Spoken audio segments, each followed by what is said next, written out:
How to log into Best Buy credit card account. Hi guys, welcome to our channel. Let's begin. The first step is to open up any web browser you want, and now on the search bar search for bestbuy.com.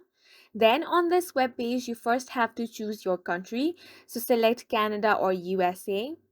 Once you have selected the country, it's going to take you to this website right here.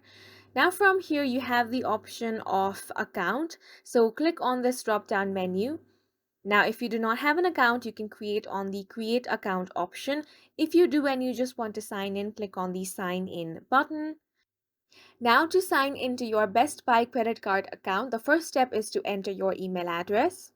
Once your email address has been entered, the next step is to enter your password. So go ahead and enter that. Click on the show password option if you want to change or confirm it. If you have forgotten your password, click on the forgot password button. Now click on the sign in option. You can also sign in with your Apple account, or you can sign in with your Google account by clicking on the respective options. And this is how you can log into Best Buy credit card account. And that's it for this video. We hope you guys found it helpful. Please make sure to hit the like button and subscribe for more videos like this.